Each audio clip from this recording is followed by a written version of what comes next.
Tudo certo? Oi, boa tarde, Tainan. Boa tarde, Caxambu. Tudo certo? O som tá bom, pessoal? Boa tarde, Bárbara.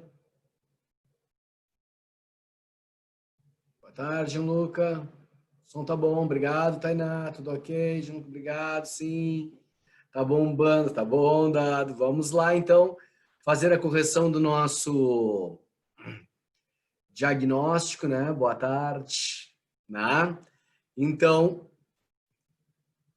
vamos fazer a correção do nosso diagnóstico, né? Para a gente ter uma noçãozinha melhor das coisas. Deixa eu botar aqui.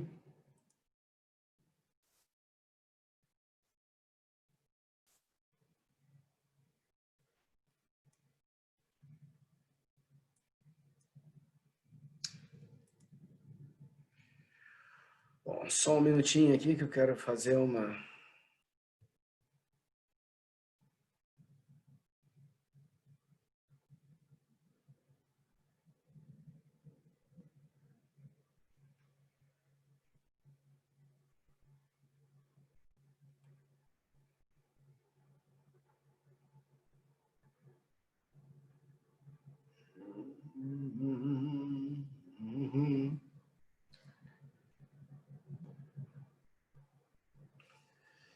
Só uma coisinha aqui que eu só estou acertando aqui para poder fazer a correção com vocês.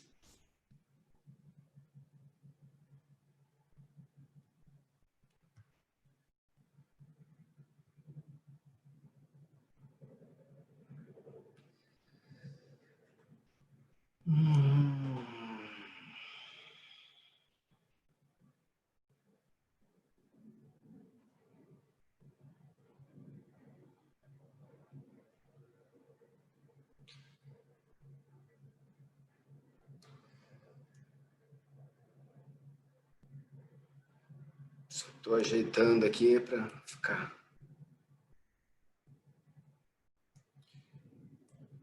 melhor.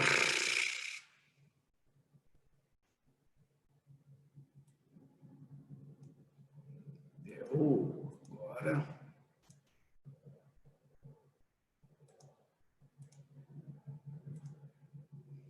Agora vamos compartilhar aqui.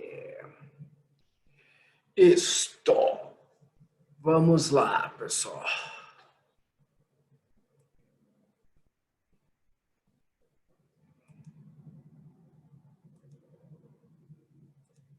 Ficou tudo certo. Tudo certinho. Então vamos lá. Ó, a primeira questão ali que nós tínhamos. Leia o texto seguinte. A riqueza dos incas e dos astecas foi assim devorada por um relance.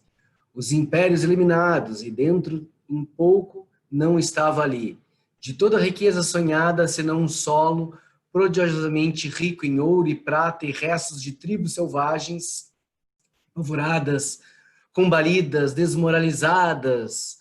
O espanhol, por essa forma depredadora, adaptou logo as suas tendências e apetites naturais às condições novas que lhe ofereciam. Enquanto houve riqueza acumulada, ele foi depredador, guerreiro e conquistador. Esgotaram-se as riquezas, ele fez imediatamente sedentário, colheu os restos de populações índias sobreviventes às matanças, escravizou-as, fê-las produzir riquezas para ele, cavando na mina e lavrando a terra. Ao analisar as relações das metrópoles ibéricas e as suas colônias americanas, o pensador brasileiro Manuel Bonfim fez uma analogia com sociedades humanas e organismos biológicos. A prática recorrente entre inúmeros intelectuais brasileiros no início do século XX, a partir da análise do texto, considerando o contexto histórico e os conceitos de interações biológicas, conclui-se que o conquistador espanhol, tá? O conquistador espanhol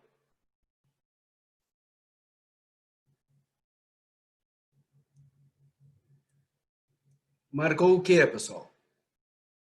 Letra A. Sobreviveu e alimentou-se à custa das civilizações incas, astecas, mantendo elas uma relação. Muito bem, dados. Letra A. Não, não pode ser um esclavagismo, porque esclavagismo seria espécies diferentes. Viu, Otávio? Seria um escravagismo. Embora ele tenha escravizado, né, ali, ele não é de espécie diferente. Aqui, índio, pode ser de uma etnia diferente, mas ele é da mesma espécie, né, espécie humana.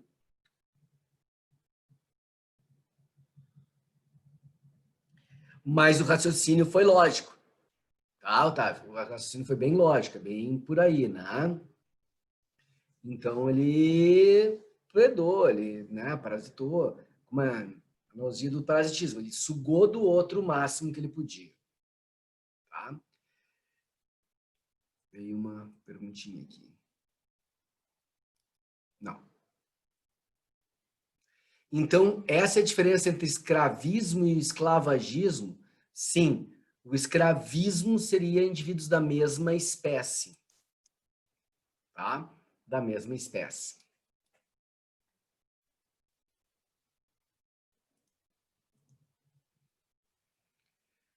Não entendi o erro da D. Escravizar não é uma forma de predação? Pode até acabar em, mas não, né? Por exemplo, nós escravizamos, nós, espécie humana, escravizamos uma etnia específica, que era os negros, tá? O que aconteceu? Nós comemos os negros, fomos canibais? Não, né? Nós só fizemos ele trabalhar, ele acabou morrendo de tanto trabalho, mas a gente não se alimentou deles. O máximo de analogia que eu poderia fazer é que a gente era um parasita deles, né? Porque sugava as coisas do trabalho dele, né? Mas não um predador.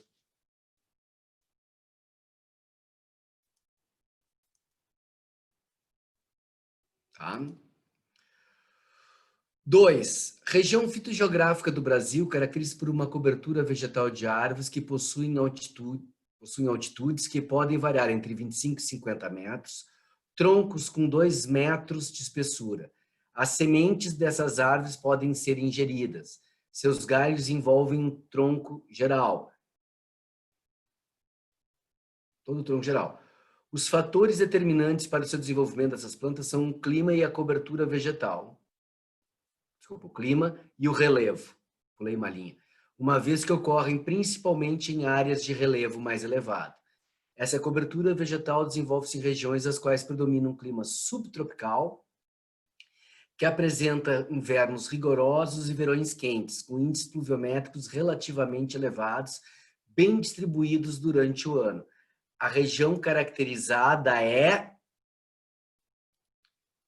a mata de araucária. Né, pessoal? A mata de araucária. Tranquilo? Sem problemas? 3. As regiões da floresta tropical... Pessoal, ficou alguma dúvida nisso aqui? Não, né? Está descrevendo os galhos ao redor do tronco, está descrevendo uma araucária, né? Toda ali. Ele fala sementes, ele não fala em frutos, né? Então, é especificamente, porque cerrado teria que ser... Na chuva não é desenvolvido durante o ano. Floresta amazônica até é, mas aí teria que falar de frutos, né? Não de sementes apenas. Caatinga, zona de seca, né? Mata Atlântica igual a floresta amazônica. Tá? Então, não teria como ser. 3. As regiões de floresta tropical atlântica propiciam um conforto térmico compatível à vida do homem e outros animais. Quando esse conforto, uma característica morfofisiológica presente em plantas dessa forma de vegetação, formação vegetal, e uma região do Brasil em que ocorre são... O que vocês marcaram aqui, pessoal?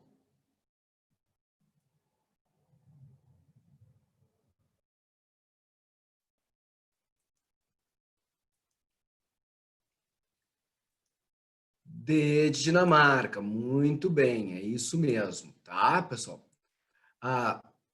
Folhas largas e perenes que interceptam e dissipam energia solar leste do Espírito Santo, tá?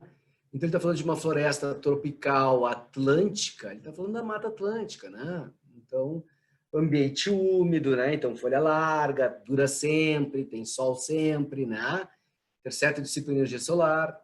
E aí a localização, né? Básico e simples. Alguém tem dúvida em alguma alternativa que eu precise explicar ela, o porquê ela não é?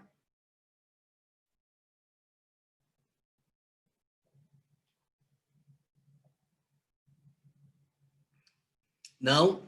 Então, antes de eu falar a 4, eu quero mostrar uma coisa para vocês. Lembram quando eu falei para vocês de viroses, que antigamente as seringas, elas eram de vidros e vinham em caixinhas de metal? Lembra que eu falei isso para vocês? E que tu botava na água quente para esterilizar?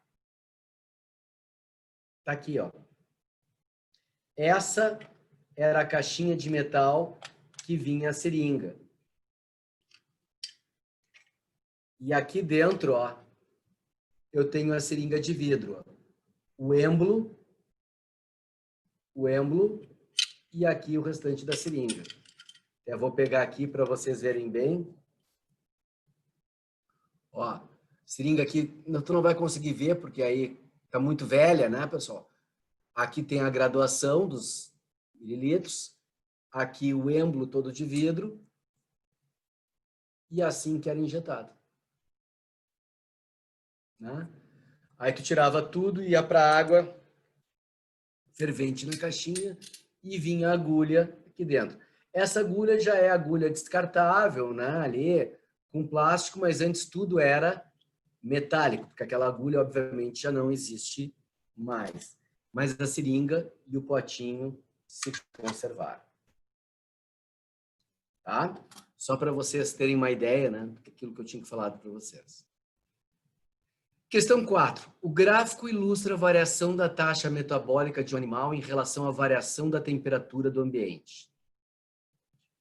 Metabolismo, temperatura do ambiente. Tá? Veio. Dado, chegou a pegar esse tempo, senhor? Sim, quando eu era criança, né, cara? Vou fazer 56, né? Então, quando criança, eu peguei isso aí. Isso aqui eu peguei, inclusive, hoje, na casa da minha mãe. Tá?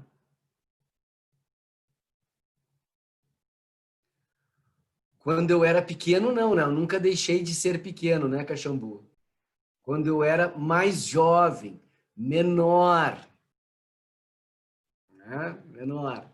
Essa é a ideia, né? Mas tudo bem, né? A gente vai levando.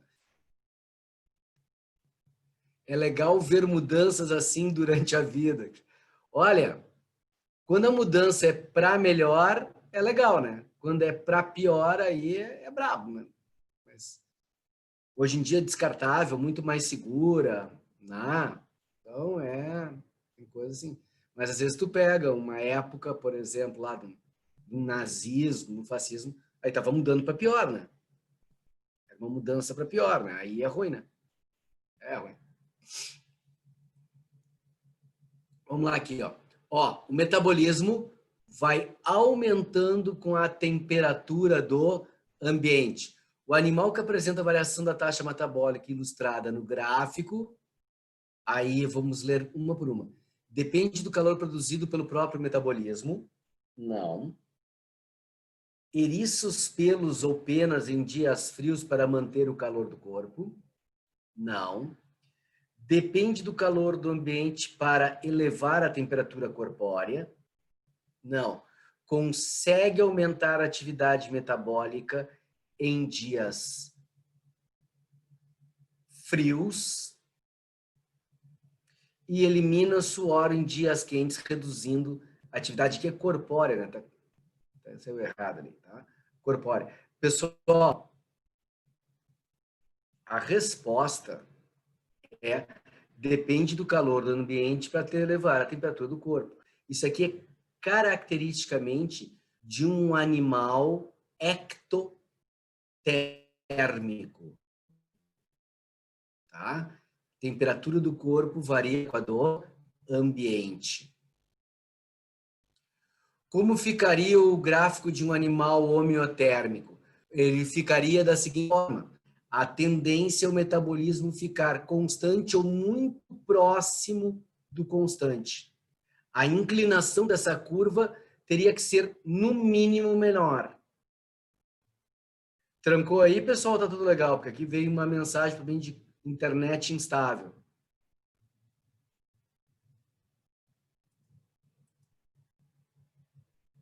Deu umas travadinhas, mas já tá ok. Ok, então tá bom. Tá? Vamos de novo aqui, então, ó, para responder melhor a pergunta. Se fosse um animal endotérmico ou homeotérmico, teria que ser uma reta constante ou uma inclinação muito pequena. Não podia ser tão grande assim.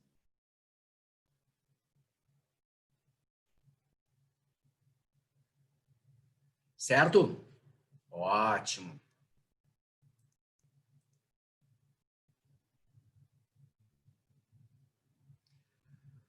Mas com a diminuição da temperatura, não tem um aumento do metabolismo para manter a temperatura constante do teu corpo, tá?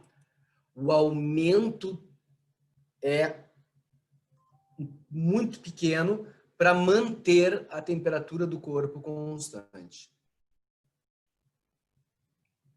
Certo? Tranquilo? É muito pequeno, uma pequena variação para conseguir mais coisas, né? Mas não demais. Mas aqui, ó, inclusive, isso que tu está colocando para mim seria o contrário desse gráfico, né? Porque a temperatura do ambiente está aumentando. Então, para ser um homeotérmico, o metabolismo teria que aumentar com a temperatura diminuindo. Né? Isso é que eu pensei para o homem. Ah, tá? Teria que ser o contrário desse aqui, daí, né?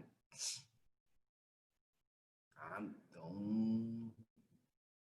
Mas a variação é muito pequena, entendeu? Porque se a variação fosse grande mesmo, tu teria aumento da temperatura do teu corpo, né? Porque quanto maior o teu metabolismo, mais reações químicas, tu vai ter quebra, tu vai ter liberação de energia. E tu vai transformar essa energia na forma de calor, né? Então, o teu corpo deveria aumentar a temperatura, tá? Não, eu só estou explicando tudo para a gente, né, esgotar o assunto, né? Já que surgiu uma dúvida, a gente esgota o assunto para não ter problema.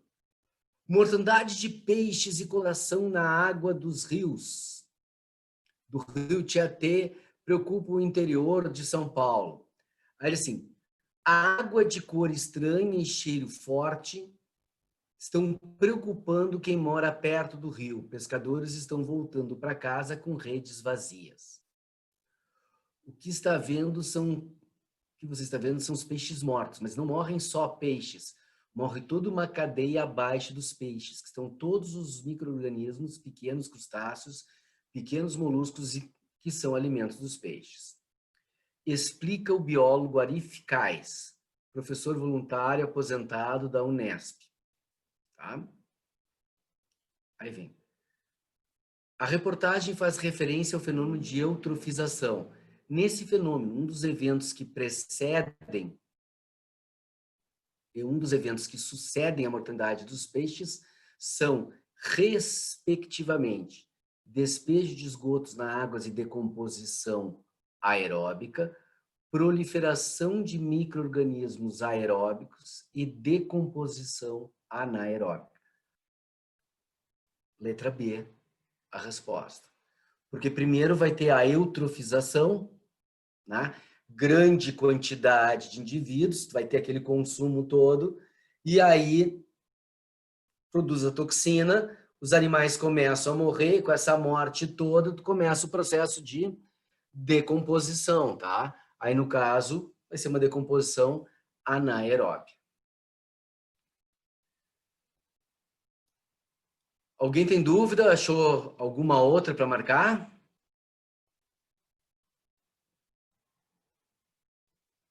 Não, pessoal? Tá tudo tranquilo? Então tá bom.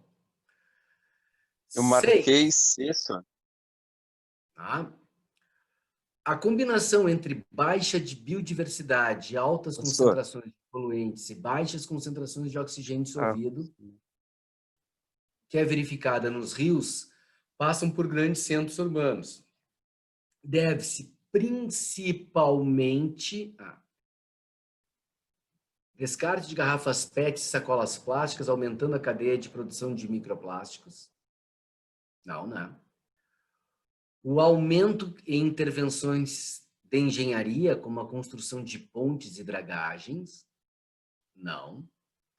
O aquecimento da água do rio devido ao aumento da temperatura média das metrópoles. Não. O descarte de esgoto doméstico e industrial sem tratamento. Sim, esse é o maior problema das cidades, né? Isso para a água, esse é o maior problema.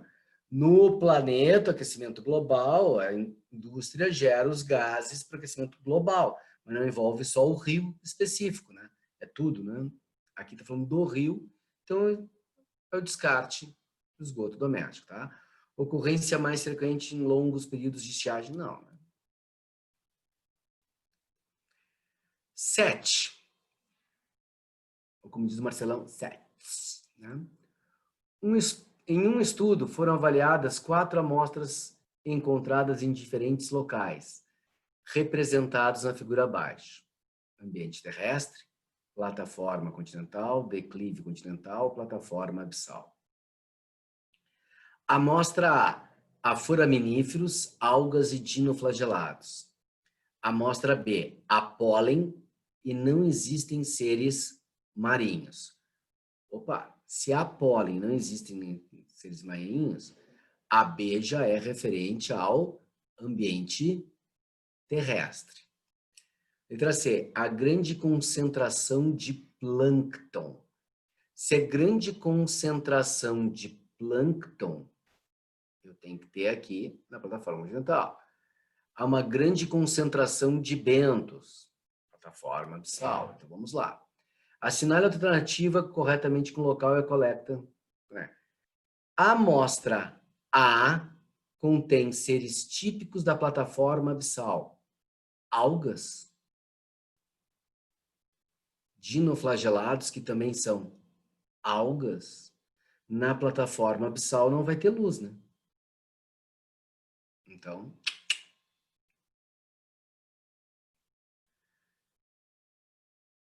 tranquilo? Então não pode ser a letra A. B. A amostra B foi encontrada em plataforma abissal. Pólen na plataforma abissal, não existe seres marinhos. Que abismo é esse? Tá, pessoal? Letra C. A amostra C foi retirada da plataforma continental, já que contém seres que se movimentam ativamente e vivem entre ambientes terrestre e marinho. Plâncton no ambiente terrestre, não, né? Fitoplâncton, ou são seres unicelulares que vivem aqui e eles são levados pelo vento, pela corrente. Eles não se movimentam ativamente, eles se movimentam passivamente. Tá? Portanto, a resposta, a letra D, né? A amostra D contém espécies encontradas no declive continental que se fixam no substrato e ecossistema dos ecossistemas aquáticos. Então, a grande concentração de bentos, declive continental e vai até a plataforma abissal. Tá? Tudo bem? Tranquilo? Professor, tá me Então, escutando? resposta, letra D de Dinamarca. Professor, Vamos para 8. não tá Deixa eu funcionando. levantar bem a 8 aqui para poder ler. Professor, Alguém ficou em dúvida em alguma, pessoal? que merda.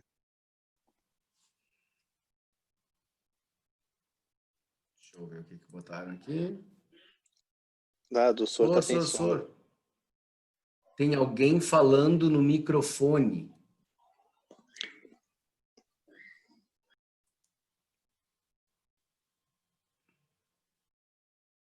Tem alguém falando no microfone. Sou eu, senhor. Então tá, Dado. Só para não dar problema aí. Vou perguntar de novo então agora. Ficou com alguma dúvida ali? Naquela? Sou eu, senhor. O senhor pode voltar na 5? Você estava falando no microfone, por que eu não ouvi? Porque estava muito baixo. Acabei de levantar meu som, agora eu vou ouvir, tá, Dado? Voltar na 5? Claro, querido. Voltar na 5. Aqui.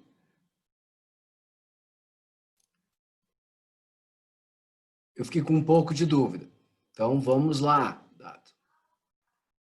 Ó, mortandade de peixe no Rio Tietê. Água de cor castanha, cheiro forte, perto dos rios. Marquei a C. Vamos ver o que tu marcou aqui para ver.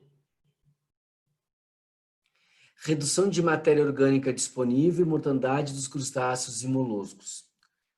Por que a matéria orgânica disponível seria reduzida?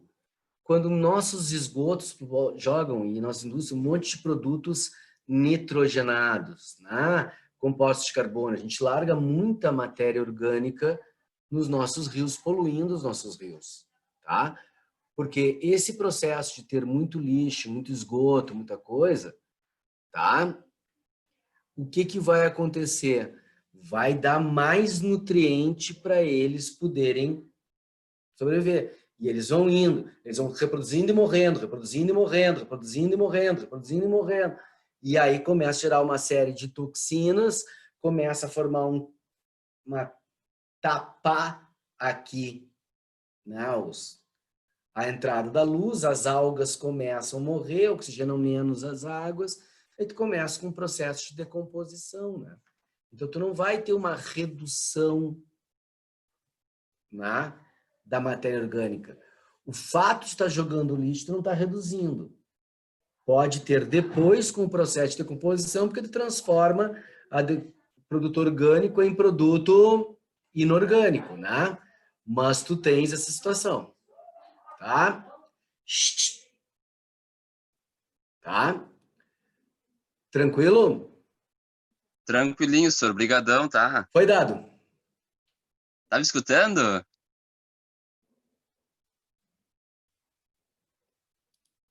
Então, vamos lá para 8.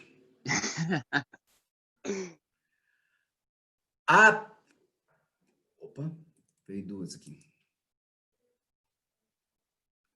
Soro, o Dado falou de novo contigo. Acho que o microfone dele, para mim, não tá chegando aqui, cara. O microfone dele não tá chegando para mim aqui. Não tô conseguindo ouvir. Tranquilo? Qualquer coisa, põe no chat então, Dado, porque eu não tô te ouvindo aqui com o teu microfone. Não sei o porquê.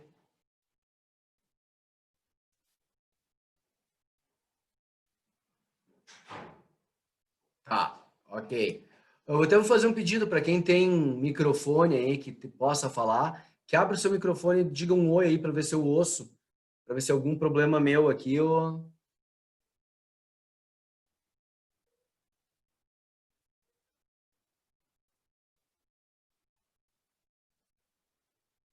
se o meu computador só tá rejeitando dados.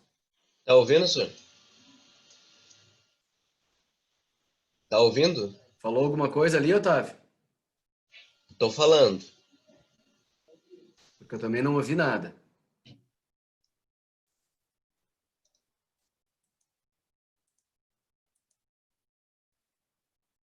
Putz. Tá. Então tem algum probleminha aqui que ele falou, Paulo. Tá. Então eu não tô recebendo do microfone de vocês. Vai ter que ser só via chat. Não sei o que aconteceu aqui. Tá? 8. Apicultores brasileiros encontram 500 milhão de abelhas mortas em 3 meses. Nos últimos 3 meses, mais de 500 milhões de abelhas foram encontradas mortas por apicultores, apenas em 4 estados brasileiros. Segundo o levantamento da Agência Pública e Repórter Brasil. Alguns ecossistemas são gravemente afetados por desequilíbrios, como relatado na reportagem. Nesse caso, uma consequência para as plantas polinizadas por abelhas é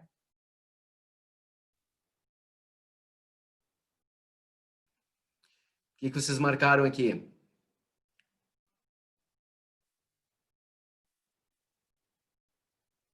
Diminuição da necessidade de água? Não, a planta continua precisando de água. Redução da dispersão de sementes? Também não, porque não é a abelha que faz a dispersão de sementes. Perda de variabilidade genética? Sim, porque no momento que não há polinização, não há fecundação cruzada. Então, é essa sim. Limitar a faixa de fotossíntese? Não. Tudo bem, pessoal? Tranquilo? Ótimo. Questão 9. Pessoal, vou tentar fazer uma coisinha aqui agora, rapidinho. Eu vou sair e vou entrar de novo, para ver se os microfones de vocês conseguem se conectar para ficar mais fácil para vocês, tá?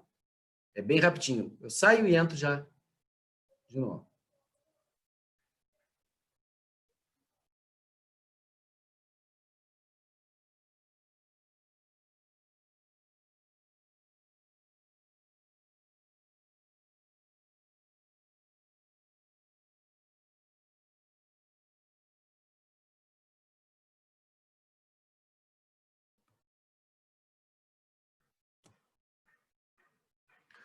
Olá, voltei. Vou pedir aí o favor de alguém abrir o microfone e falar para ver se funcionou ou se vai ficar a mesma coisa de sempre.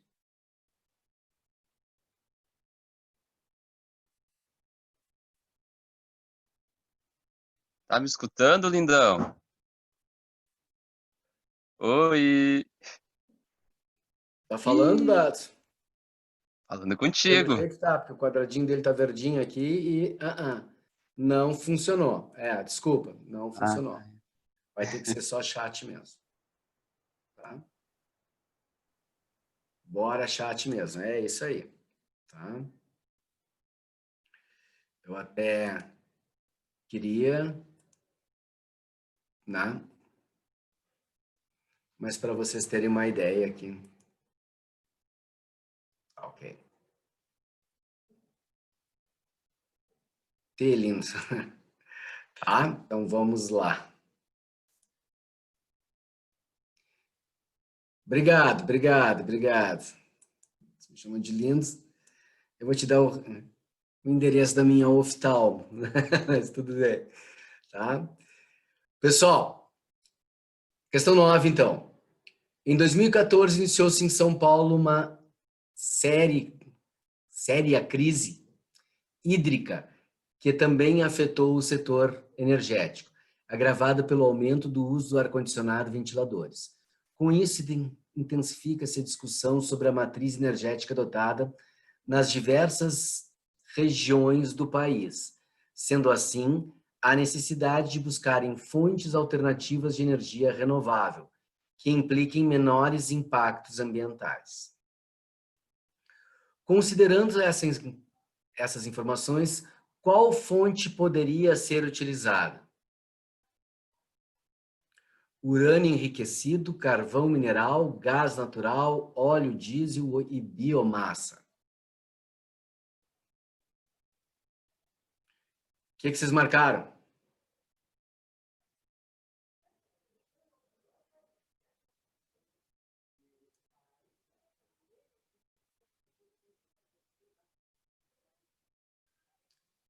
Alguém, 2 responderam aqui. Biomassa, isso, perfeito. São as energias renováveis, né? Urânio enriquecido é radioativo, né? Não dá, né? Então, carvão mineral não é renovável, né? Tudo é extrativismo, né? Gás natural, óleo diesel, biomassa renovável. Vai construindo, botando, construindo. Então, bem mais fácil. O circuito percorrido pelos elementos dentro dos ecossistemas é chamado de ciclo biogeoquímico. Sobre o ciclo da água, é correto afirmar que, letra A, cerca de 97,5% da água presente na Terra está nos oceanos e 1,75% encontra-se nos rios, lagos e aquíferos de água doce, sendo somente 0,75% encontram-se nas geleiras e cumes permanentemente gelados das montanhas, tá? Não é 97,5%, né? Ali, tá? Esse dado não configura com o real, tá? Até porque tem água dentro dos seres vivos, né? Então não pode se configurar dentro do real. Os animais perdem água por meio de processos como eliminação de urina e fezes, respiração e transpiração. Tá, essa já é a resposta, tá, pessoal? Porque quando tu exala aqui, tu exala vapor da água na transpiração, na tua própria respiração saem gotículas, né? Por ali, tá? A urina, tu tá perdendo água. Nas fezes, tem um bom conteúdo, senão endureceria completamente se não houvesse água. Então, sempre se perde um pouco de água. Tranquilo? Sem problemas? Ótimo. Tá? O percentual ali de água presente na Terra nos oceanos é bem mais baixo. Tá? Bem mais baixo. Vamos lá. Aí, só para ver as outras. A evotranspiração é a forma como a água existente nos organismos vivos passa para a atmosfera, enquanto a transpiração é o processo pelo qual ocorre perda de água para a atmosfera a partir do solo e das plantas. Não, transpiração de seres vivos, né? Não tem, né? Plantas eliminam água na forma de vapor pelos seus estômatos no processo de putação. Não, é o processo de transpiração. Foi, pessoal? 11. A cada safra, a quantidade de café beneficiada é igual à quantidade de resíduos gerados pelo seu beneficiamento. O resíduo pode ser utilizado como fertilizante, pois contém cerca de 6,5% de pectina, um polissacarídeo, aproximadamente 25% de açúcares fermentáveis, frutose, sacarose e galactose, bem como resíduos alcaloides, compostos aminados, que não foram extraídos no processo. Esse resíduo contribui para a fertilidade do solo, pois possibilita a reciclagem do carbono e do nitrogênio. Já de cara na letra A. Né? Alguém marcou alguma outra aí que teria dúvida nessa questão, pessoal?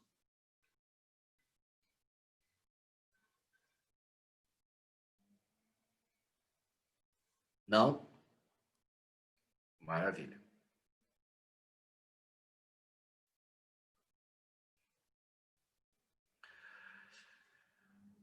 A figura mostra raízes de uma planta de soja com pequenos nódulos, comuns em raízes de leguminosas. Esses nódulos são causados por bactérias denominadas genericamente de rizóbios, porque o nome delas é Rhizobium. Tá? Aqui tem a foto da raiz. Essas bactérias, aí vem a pergunta. Vivem em simbiose com as leguminosas, fixando o nitrogênio atmosférico e fornecendo para essas plantas numa forma assimilável? Já deu a resposta de novo, tá? Porque o que essas bactérias fazem é justamente a fixação do nitrogênio, numa forma que a planta possa usar e a planta gera, né, glicose para eles e outras substâncias orgânicas. Então, importante. Alguém marcou alguma aí que tenha dúvida? Uma coisa só para a gente não falar daquela ali. A B está errada porque fala em CO2, né? A C está errada porque fala que são parasitas de leguminosas, não, são mutualistas, né? simbiontes ou mutualistas. Tá? A letra D fala que são parasitas também. E a letra E vive em simbiose. Não é a fixação do fósforo, não é do fósforo, é do nitrogênio. Então, acho que é bem tranquilo essa, né? 13, pessoal. Em relação ao ciclo do nitrogênio nos ecossistemas, é correto afirmar que, letra A diz assim, a biofixação ocorre tipicamente pela associação de fungos com plantas leguminosas. Não é fungo, é bactéria. Tá? O processo denominado nitrificação refere-se à transformação da amônia em nitrato. Sim, tá? Essa é a resposta. A nitrificação ela é dividida em duas etapas. Nitrosação, que transforma amônia em nitrito, e a nitratação, que transforma o nitrito em nitrato. Mas a nitrificação é da amônia até o nitrato. Tá? Então está corretíssimo. Letra C. O nitrogênio em répteis, além da decomposição, é eliminado pela excreção de amônia. Tá?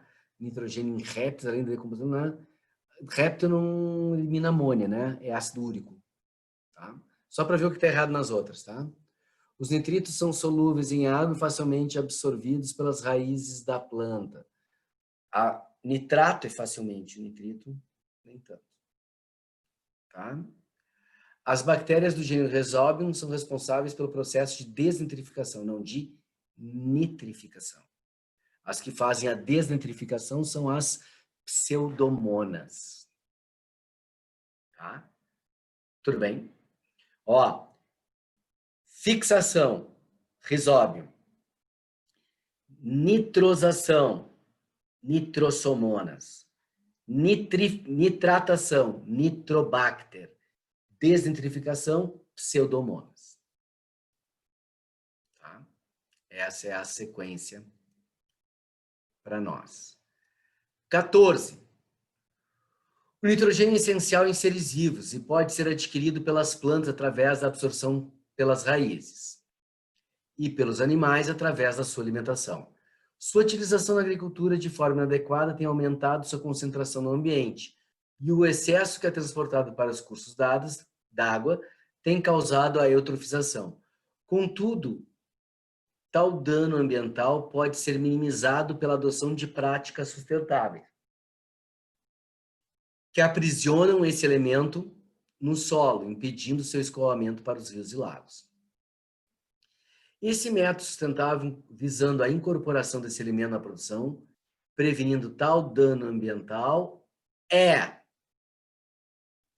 letra A, adição de minhocas na terra. A minhoca faz a aeração do solo, né? Não segura o nitrogênio. Irrigação da terra antes do plantio. Nada a ver. Reaproveitamento do esterco fresco. Também não. Descanso no solo sem adição de culturas. Também não. Fixação biológica nas raízes por bactérias. Ok. Tá? Aí tu vai pegar as bactérias que vão pegar todo esse nitrogênio que está indo ali, transformando em nitrato para ir de novo para a planta absorve, blá, blá, blá. Então, é o bom ciclo do nitrogênio. Aliás, foram várias questões de ciclo do nitrogênio. Por quê, pessoal? Porque é a matéria que, dos biociclos, o que mais cai. 15, pessoal. Às margens de um rio verificava-se a seguinte cadeia trófica. O capim ali presente servia de alimento para gafanhotos, que por sua vez eram predados por passarinhos, cuja espécie só ocorria naquele ambiente, e tinham exclusivamente os gafanhotos como alimento. Tais passarinhos eram predados por gaviões da região. A lama tóxica que vazou de uma empresa mineradora matou quase totalmente o capim ali existente. É correto afirmar que, em seguida, o consumidor secundário, a letra A, teve sua população reduzida como consequência direta do aumento da biomassa no primeiro nível trófico da cadeia.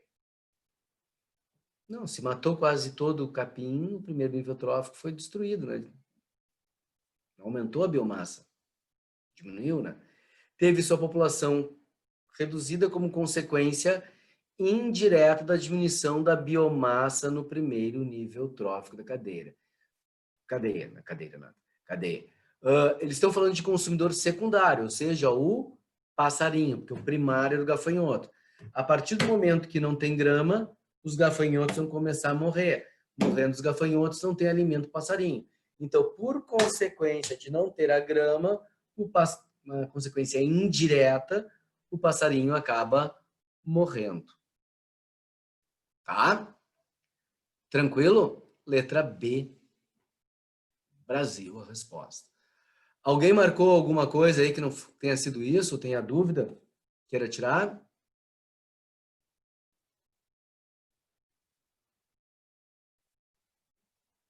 Não?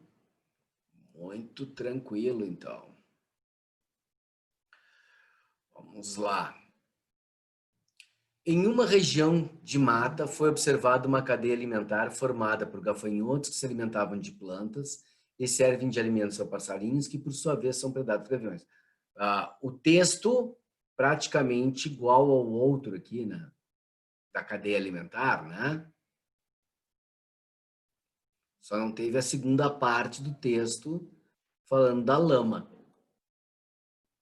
Porque, ó, em uma região de mata foi observada uma cadeia alimentar formada por gafanhotos que se alimentam de plantas, por sua vez, são predados por gaviões. Sobre essa cadeia alimentar, voltei.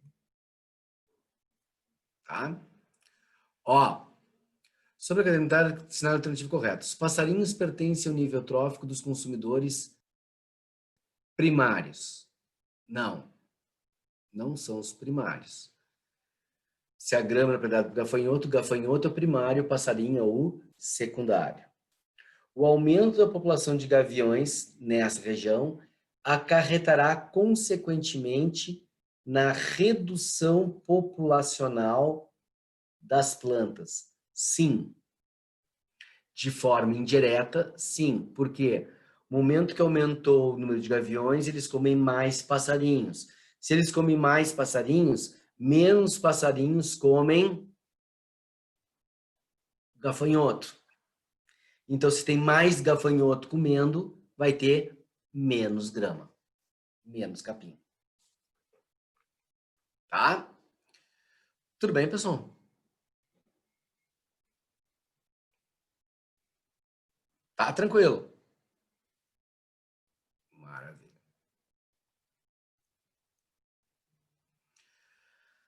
A compreensão dos processos ecológicos que ocorrem em um ecossistema envolve a constatação de que a matéria e a energia se comportam de maneiras diferentes, tendo em vista a origem dos elementos químicos que compõem as moléculas constituintes dos organismos e a fonte energética primária que os abastece. Dessa forma, com relação à dinâmica de ecossistemas, é correto afirmar que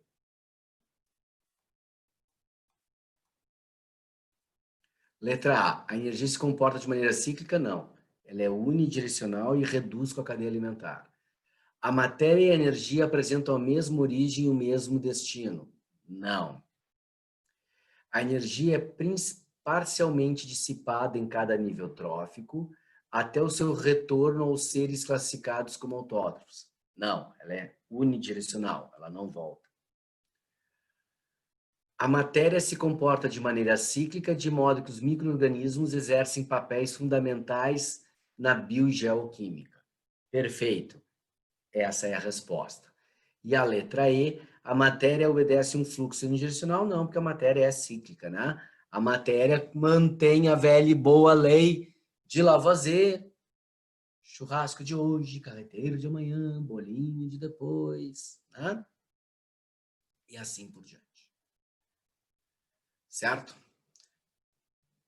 18 é sobre pirâmides alimentares, pessoal. A 18 é sobre pirâmides alimentares. E sendo por pirâmides alimentares, vamos lá. Ó. A, B, C. As figuras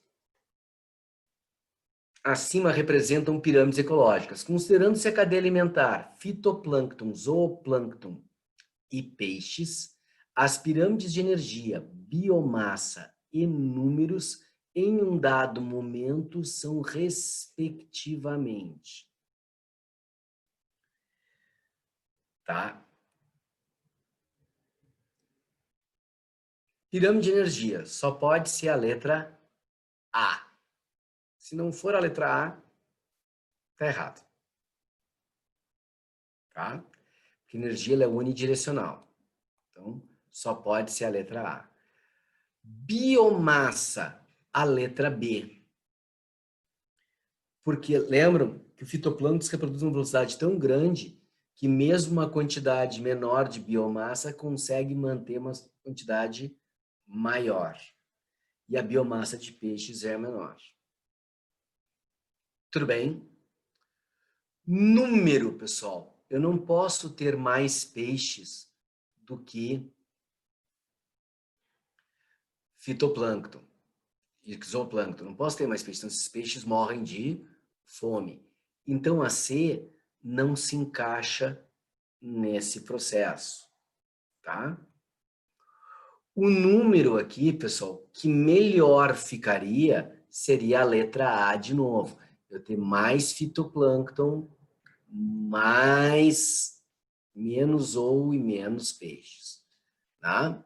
Esse seria o ideal, tá? Essa inversão aqui é só para de biomassa, não pelo número gerado, tá? Lembra que biomassa é número vezes peso, certo? Tranquilo? Então a resposta tem que ser letra D de Dinamarca. Alguém marcou alguma outra aí nessa aí, pessoal?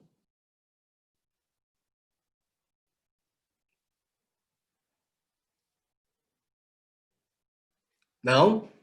Tranquilo?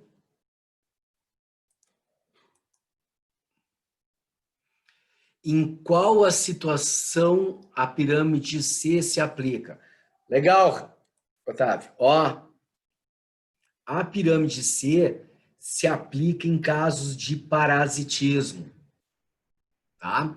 Pirâmide de número, mas que contenham parasitas, não predadores. Então, eu tenho uma árvore, trocentas formigas, 1000 bactérias dentro da formiga, tá? Tranquilo? Ou eu tenho... Ah, ok, maravilha, então já foi. Tá? Quando tem parasitismo, pode. Senão, não. Pode representar um número de indivíduos em cada nível trófico. Uma pirâmide de números. O diagrama a seguir representa uma pirâmide de números. Assinale a alternativa que identifica corretamente os organismos indicados. Ó, pessoal, o 1 tem que ser sempre um produtor.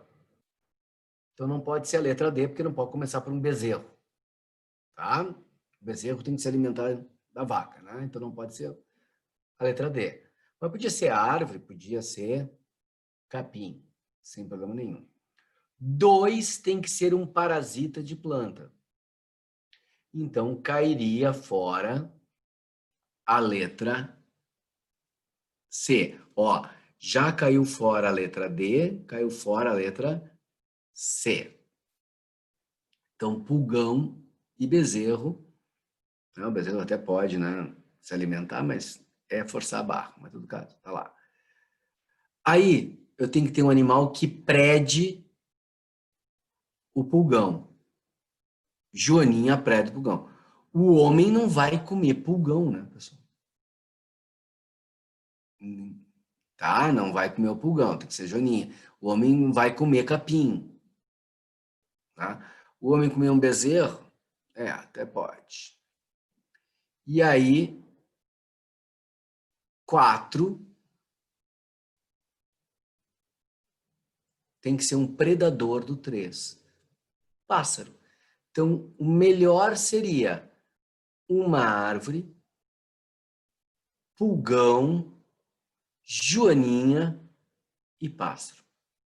Que há uma árvore só, que capim é uma coisa, né, que é um campo, né? Então, qual é a quantidade de pulgão que eu vou ter que ter para comer esse capim aí, né? Tá? Então, e quantidade de joaninha para ser muito maior que a de capim também. É meio forçação de barra. Embora as duas aqui fossem possíveis, né? É muita forçação de barra. O mais lógico, o mais adequado seria a letra A. E parasita intestinal do homem pode ser uma bactéria. Vai ter muito mais bactéria do que o homem, né? Se tiver 2 bactérias, já tem mais bactéria que o homem, né? Tá? Foi, pessoal? Algum problema? Maravilha. 20. A biosfera é constituída pelos seres vivos e o ambiente que vivem, pelas rochas e pelo solo, pelo ar e pelas águas. A bio tem que ter vida, né? Então, biosfera é o conjunto de seres vivos e o ambiente que vivem, ou seja, o nosso planeta. Tá? Meramente conceitual. Tá? 21. O aquecimento global resulta do seguinte fenômeno. Parte da energia solar incidente sobre a Terra é irradiada de volta ao espaço, sendo bloqueada, em grande parte, por gases de efeito estufa, o que aumenta a temperatura do planeta. As alternativas apresentam o motivo pelo qual os raios solares conseguem penetrar na atmosfera terrestre, mas, ao serem... Tem uma coisa aqui, só um pouquinho.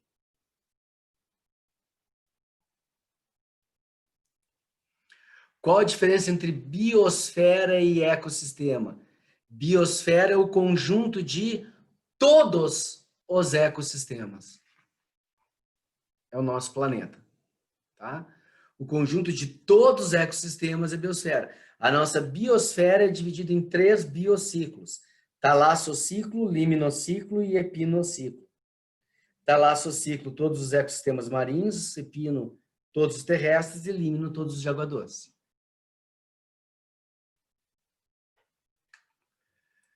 Certo?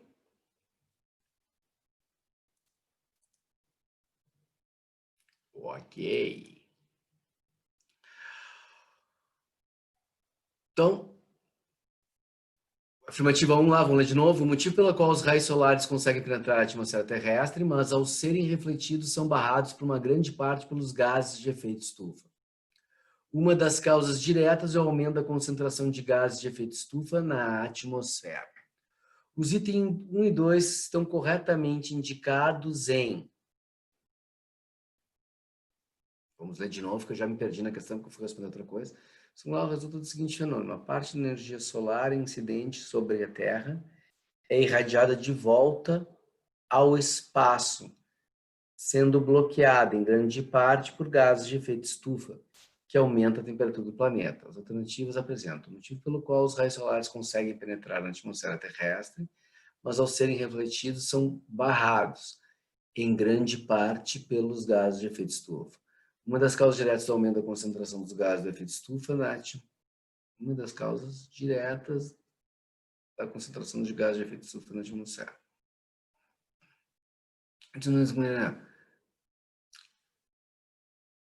Letra A. A energia solar incide na atmosfera em comprimentos de ondas menores e é refletida em comprimentos de ondas maiores. Destruição das florestas nativas. Ó, destruição das florestas nativas é uma das causas do aumento de concentração de gases de efeito estufa. Sim, queimadas, tu destrói, e aí tu vai aumentar uma quantidade de gases de efeito estufa. E não vai haver resgate do carbono também, né? Também aumenta o efeito estufa, né?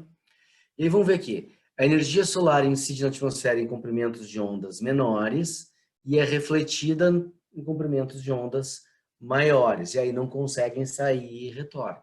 Então, a afirmativa 1 fecha direitinho com a afirmativa 1 aqui da letra A e a 2 com a 2. Então, a resposta dessa já é a letra A.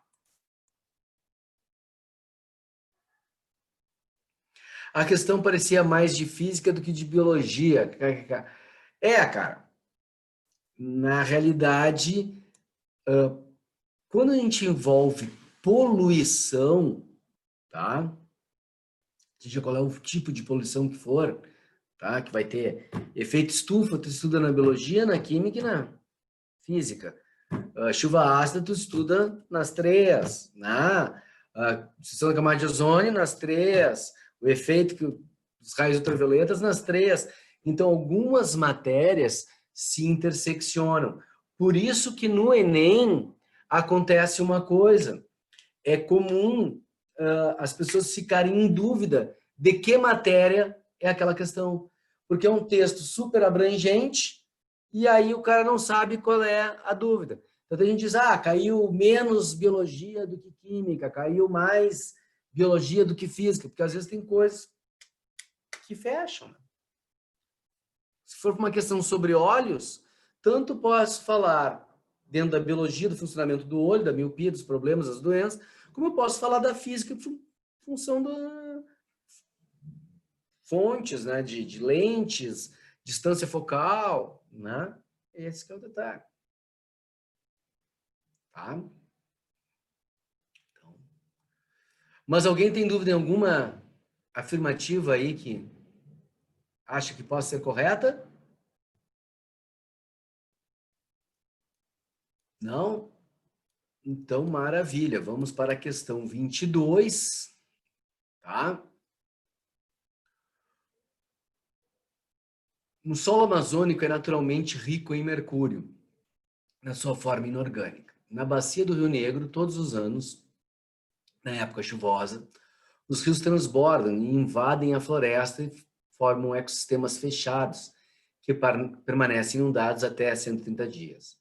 Nesse processo, o mercúrio inorgânico é liberado na água e bactérias anaeróbias convertem em metilmercúrio, que entra na cadeia alimentar aquática desses ecossistemas. Na situação descrita, tá?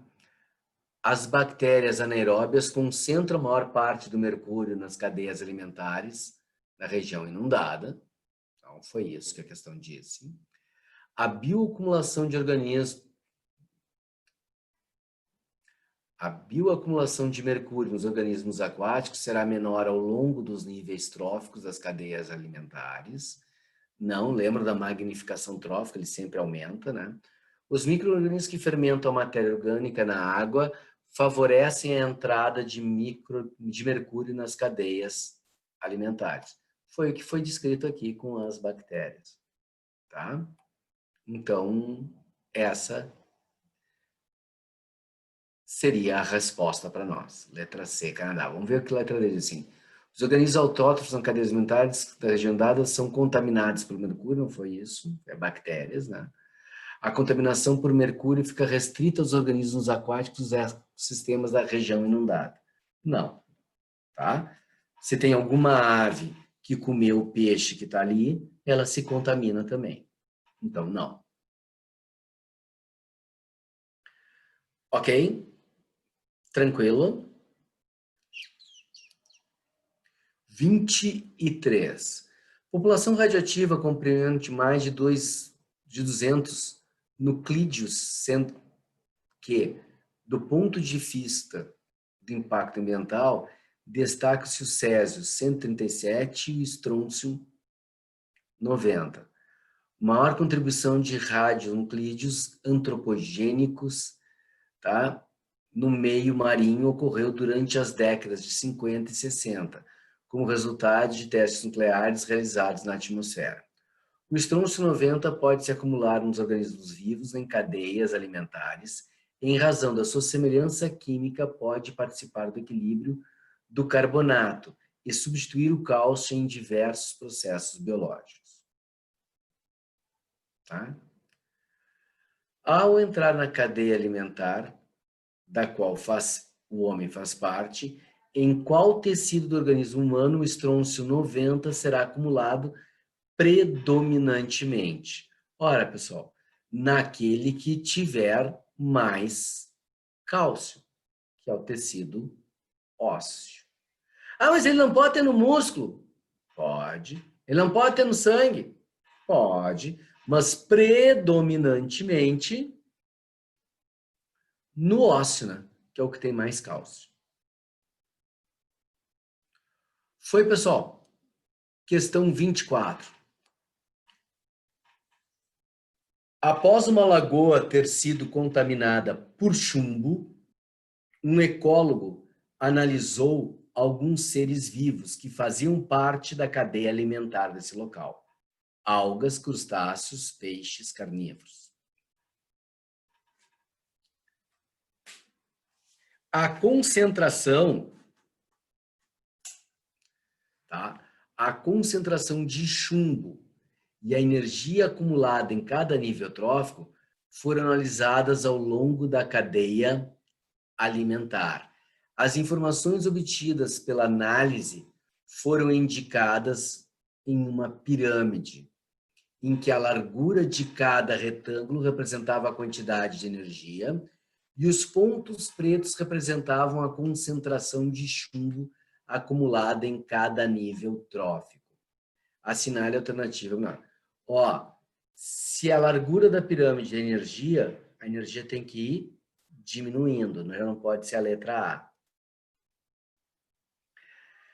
A letra B, para nós, já é a resposta, porque eu tenho mais energia, menos, a concentração é menor. Esses aqui vão comer mais vegetais, então cada um come 2 vegetais e cada um passa a ter 2 grânulos ali, a concentração aumenta. Esse aqui vão comer vários desses, então aumenta a concentração, sempre assim.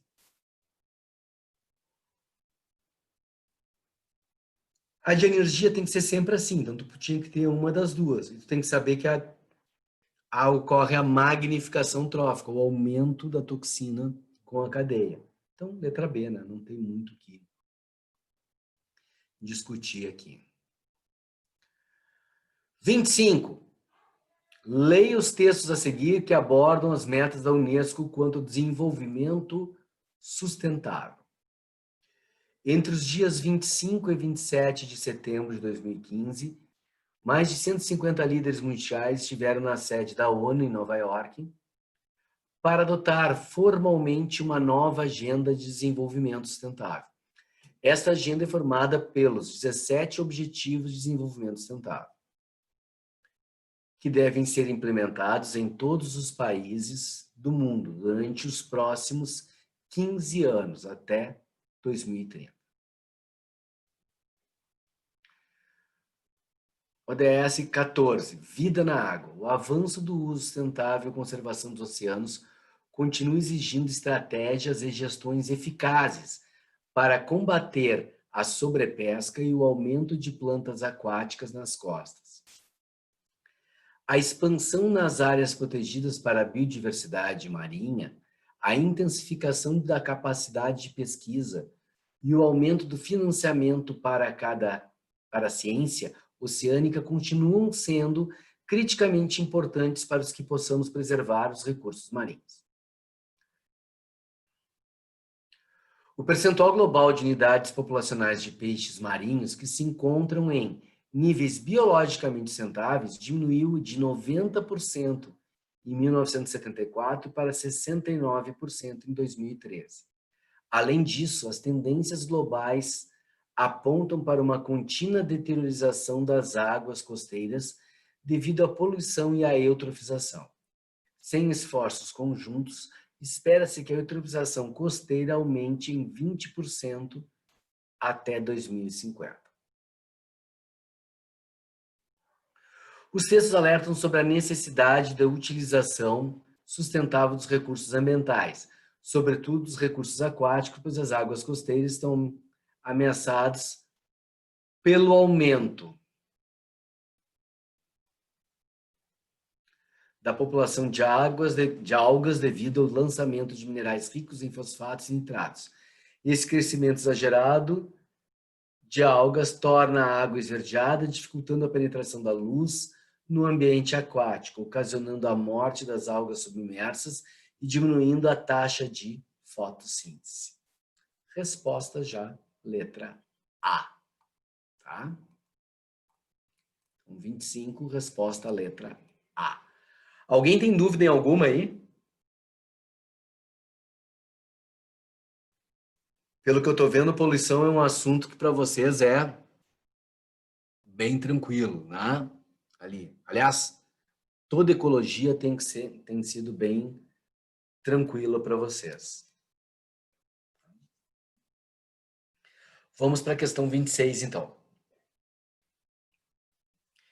Em uma expedição no Parque Estadual do Rio Preto, na região central de Minas, biólogos descobriram uma nova espécie de inseto, Plectromacronema solaris. Em sua fase imatura, os indivíduos da espécie são exclusivamente aquáticos, habitando riachos, montanhas e encaixoeirados. Já os adultos se assemelham a pequenas mariposas e voam nas margens dos córregos, nas montanhas do espinhaço meridional. A larva da espécie é sensível a distúrbios no meio aquático e tem sua incidência comprometida em ambientes devastados pela ação do homem. O que facilita a detecção e a definição dos padrões da potabilidade da água. A identificação de uma nova espécie e sua relação com a água abrem caminhos para uma caracterização como um bom... O que vocês marcaram aí, pessoal?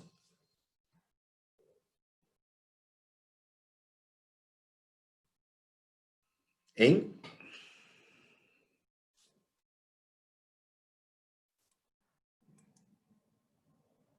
É tranquilo para vocês mesmos, né? Letra B, bioindicador, claro que tá, a presença dele ou a ausência dele está indicando se tem ou não tem poluição na água, bioindicador. Não, bioindicador não precisa ser somente para poluição, tá? Pode ser para pH. Lembra que eu falei das hortênsias para vocês? Que flor azul e roxa era em solo ácido, vermelha e branca em solo básico, né? Ali, tá? Esse que era o normal. Tá? Mas o mais frequente se falar em bioindicador é de poluição, sim. 27. Observe o esquema que ilustra as duas situações do ambiente marinho.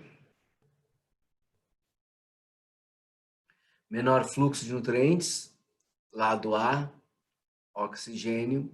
Maior fluxo de nutrientes, lado B, tá? E aí vem o esquema. Qual é o processo pela diminuição da concentração do oxigênio lado B e esquema? Olha, pessoal. Maior fluxo de nutrientes é eutrofização, né? E eutrofização quer dizer boa alimentação, né? Então, é de cara, né? Esse aí nem vou perguntar se alguém tinha dúvida com algum, porque vocês sabem perfeitamente. Pessoal, deixa eu fazer uma pergunta para vocês agora. Agora é minha vez de fazer uma pergunta aqui. Vou aproveitar a questão aqui.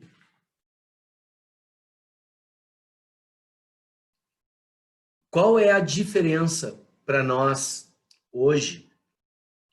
No passado já foi usado como sinônimo, mas hoje tem uma diferença. Qual é a diferença para nós hoje entre bioacumulação e magnificação trófica?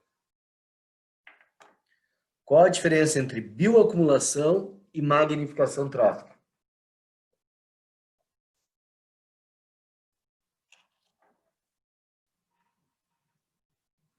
Desculpa, tá, pessoal? Eu acordei bem cedo hoje para fazer um monte de reparos na casa.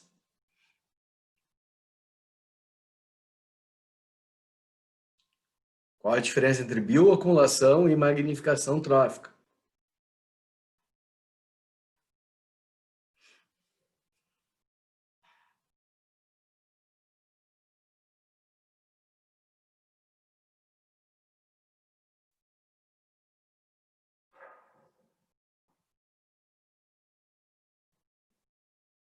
Hum...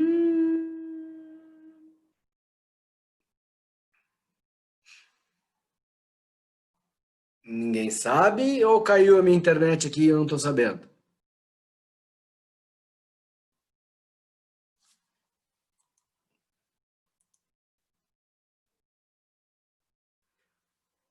E eu chutaria o malefício. Não, não é o malefício, tá? É assim, ó. Magnificação trófica. Isso, Tainá, muito bem. Magnificação trófica, ela tem a ver com o que está dizendo que em cada nível da cadeia vai concentrando a toxina, o veneno. A bioacumulação é no indivíduo, como a Tainá respondeu, ou no nível trófico dele, só naquele nível trófico. É o quanto de veneno foi acumulado naquele indivíduo ou no seu nível trófico. Isso é a bioacumulação. Dizer que vai aumentando durante a cadeia, aí é a magnificação trófica. Foi claro?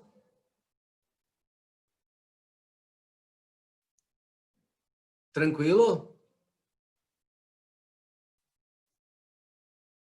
Vou interpretar isto como um sim. Tá?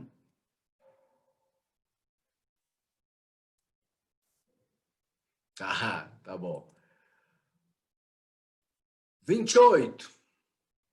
Opa, deixa eu ver se é a pergunta. Pode repetir, senhor? Falhou aqui rapidinho. Claro, cara, sempre posso repetir. Bioacumulação é o quanto de toxina acumulou no indivíduo ou no nível trófico dele. Isso é a bioacumulação. O quanto tem em cada indivíduo ou no seu nível trófico.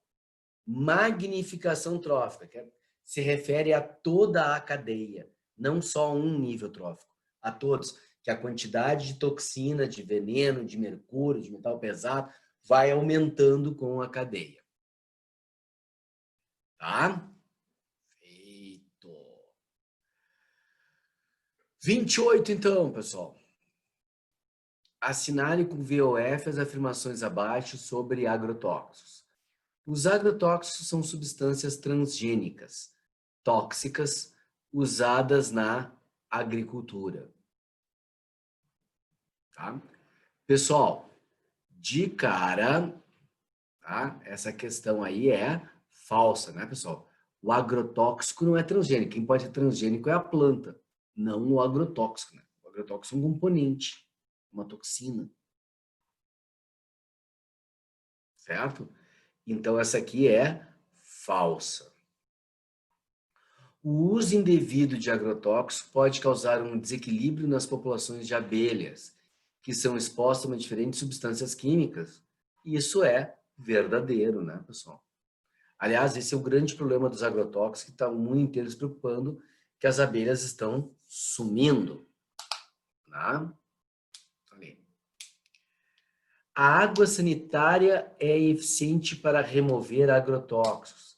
A água sanitária não tem nada a ver com agrotóxicos. Ela é boa para descontaminar alguma coisa bacteriana, um protozoário, mas não para o agrotóxico. Tá? O hábito de descascar frutas e legumes remove os agrotóxicos comumente utilizados. Pessoal, de novo, é falso. Ele não remove, não fica só na casca, né? Ele penetra, ele tem um talo. Tanto é que até no tomate, que você vai botar na planta, põe na folha, a planta absorve aquilo ali, vai junto com a seiva, então vai por tudo. Inclusive se fala aquela parte do tomate que tem o cabinho ali mais ardidinho, que é a parte que mais concentra o agrotóxico, né? Que fica aquela partezinha interna, que o ideal seria removê-la para comer. Tá, pessoal? 29. As notícias veiculadas em diferentes países são similares no que tange aos riscos ambientais, pelos quais as populações humanas têm passado quando localizadas em determinados ambientes. Desabamento em bairro deixa ao menos 17 mortos na capital de Moçambique. O desabamento aconteceu no bairro pobre de Ulene, cerca de 10 quilômetros do centro de Maputo. As casas haviam sido construídas ilegalmente e as autoridades haviam pedido que os moradores deixassem o local. Parte do principal aglomerado de resíduos de São Paulo desaba em São Mateus. Uma montanha de resíduos desabou em São Mateus, na zona leste de São Paulo, na tarde desta segunda-feira. O incidente ocorreu dentro do terreno em São João e espalhou mau cheiro até a cidade e a vizinhança de Mauá.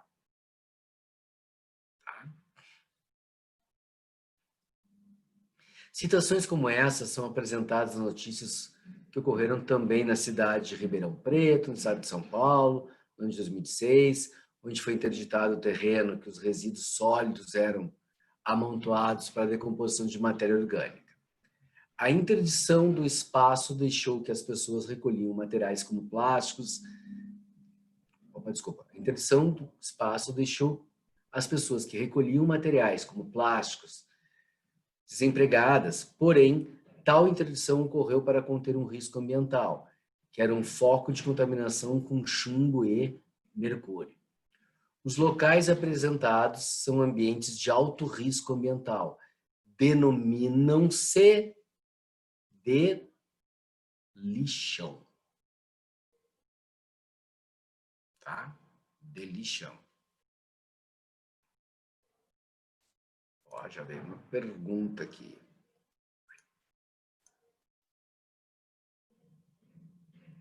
Não, cara, aterro sanitário não. O aterro sanitário não vai permitir o processo da contaminação, porque o aterro sanitário tem que ter aquela capa impermeabilizante do solo para que não entre para os lençóis freáticos, não tenha problema nenhum ali, tem que ter aquela capa impermeabilizante. E o que ocorre da decomposição desse lixão, que é o chorume, ele tem que ser recolhido para alguma outra fonte, para ser usado num biodigestor, em alguma coisa, para ser reciclado.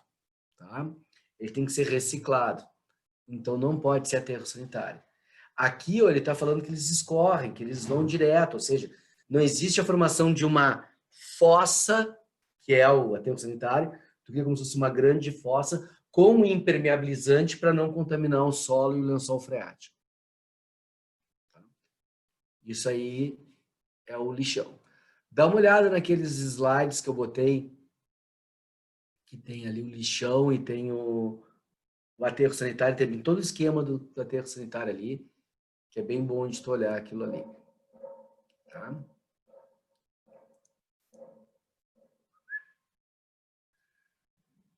A 17? Por favor, posso fazer a 17.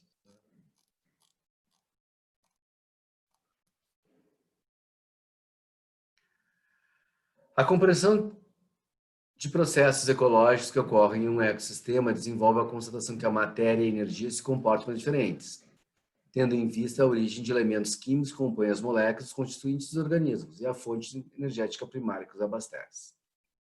Tá?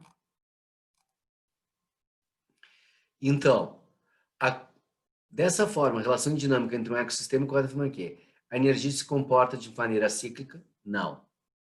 A energia ela é unidirecional. A matéria e a energia têm a mesma origem, o mesmo destino, fluindo por todos os níveis tróficos? Não, porque a matéria é cíclica e a energia é unidirecional. A energia é parcialmente dissipada em cada nível trófico, sim, é perdida na forma de calor, até o seu total retorno aos seres classificados como autótrofos. Ela não volta porque ela é unidirecional.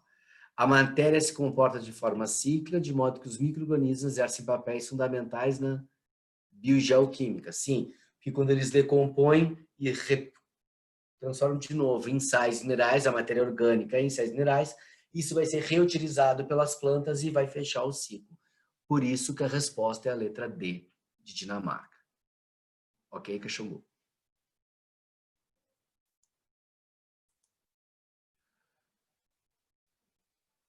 Matéria cíclica, sim. Churrasco de hoje, carreteiro de amanhã, bolinho de depois, cocô de amanhã, fertilizante de depois. Tá? Então, esse é o detalhe. Feito.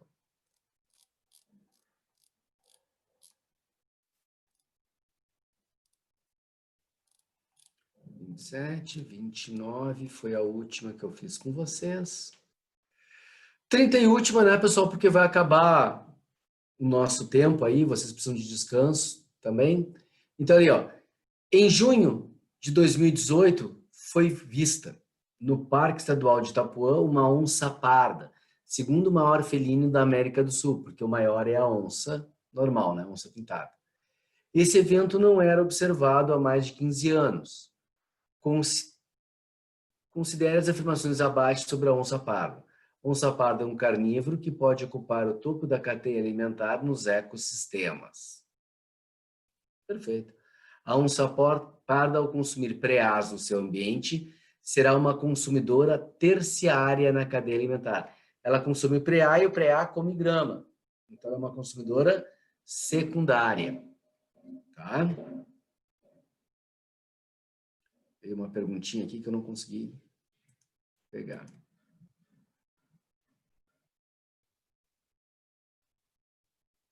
O topo da cadeia alimentar não é pelos decompositores? Não, porque o decompositor está em todos os níveis tróficos quase, né? Só não está no produtor. O decompositor, ele decompõe o produtor, ele decompõe o consumidor primário, ele decompõe o secundário, ele decompõe o terciário. Não é o topo da cadeia alimentar.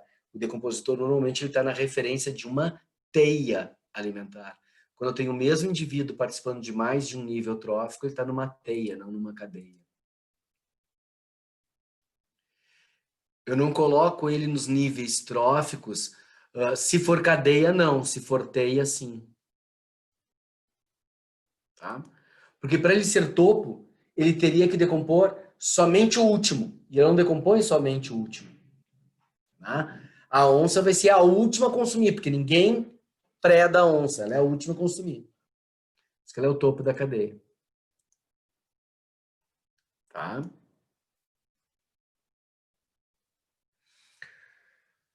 Aí, o crescimento populacional das onças pardas se deve ao dimorfismo sexual evidente nesses mamíferos. Tá? Pessoal, o crescimento populacional não se deve ao dimorfismo evidente desenvolvimento dessas ondas populacionais, portanto, tiveram mais alimento, tiveram um ambiente adequado, reproduziram sem predadores, mas não pelo dimorfismo. Não é porque tu consegue visualizar macho e fêmea perfeitamente que eles se desenvolveram mais, né? Então, tem uma série de grupos aí que não tem dimorfismo sexual, não teria como existir, então. Não é isso, tá?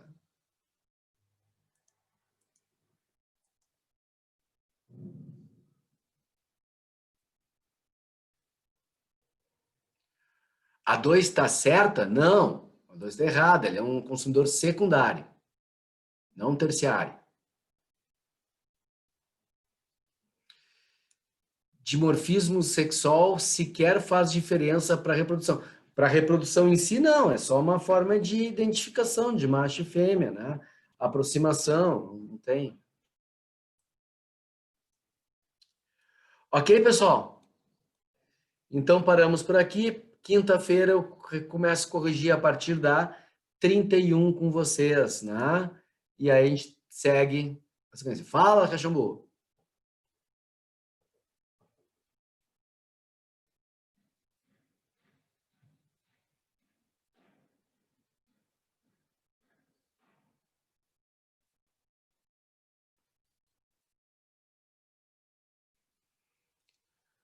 Eu tenho algumas dúvidas de conteúdo que comentei contigo ontem. Posso deixar para sexta na aula? Pode ser para quinta, não precisa ser para sexta. Pois eu acho que sobrar um tempinho na sexta. Não, pode ser. Pode tirar na sexta-feira comigo também. Sem problema nenhum. Tá? Tu mandou aqui uma questão. Tu me mandou aqui, ali, né? Tem dúvida. Mas se tiver mais coisa, a gente tira tudo na sexta sem problema nenhum. Tá? Feito. Tem mais questão? Ok. Até mais, Sora. Aproveita o sol. É. Sol não chega em mim, né, cara? Tudo me faz sombra.